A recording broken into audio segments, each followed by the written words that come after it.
আমাদের ফ্লাইট ছিল Dhaka to Doha, Qatar, Qatar to Riyadh. ৩ টা প্রদেশে আমাদের ছিল ফ্লাইট আরকি। তো আমরা এখানে আসছি সেইজন্য আরকি। এখানে আইসা দেখি যে আমাদের ফ্লাইট ক্যানসেল হয়ে গেছে।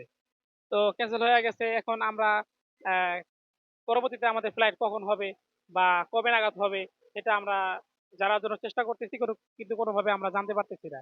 তো আমরা এখানে যারা আছে এখানে কর্মকর্তা তাদের সাথে কথা বললাম। তারা বলল যে কাতার এয়ারলাইন্সের যেই অফিস আছে সেখানে যোগাযোগ করেন। তো আমরা সেই সুবাদে আমি ভিতরে গেছিলাম। গিয়ে তাদের সাথে যোগাযোগ করার চেষ্টা করছি কিন্তু তাদের অফিস বন্ধ।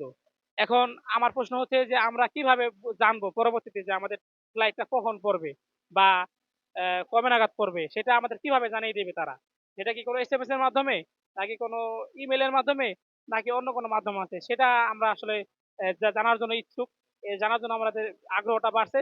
কিন্তু এখানে কাতার এয়ারলাইন্সের একটা নোটিশ দিছে। ওখানে ২ টা নাম্বার দেওয়া হইছে।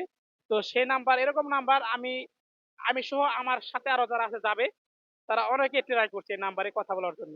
যে তারা কি বলে তারা আমাদের কি আশ্বাস দেয়। কিন্তু কি? রাতে থাকবো বলতে আমার বাসা জুরাইনে। এখন এখানে সরকারিভাবে আমি শুনতে পাচ্ছি যে এখানে নাকি থাকার ব্যবস্থা করছে। কিন্তু এখন দেখা যাক আরেকটু সময় হোক, দেখি কি হয়। হ্যাঁ, না কথা বলি নাই কিন্তু আমি বিভিন্ন মাধ্যমে শুনতে পাচ্ছি যে এখানে নাকি থাকার ব্যবস্থা করছে। কিন্তু আমাদের ফ্লাইট যেহেতু ক্যানসেল তো এখানে তো যাদের আমার বাসা কাছে এইজন্য আমি চাচ্ছি যে বাসায় চলে যাবো আরকি। এই চিন্তা ভাবনা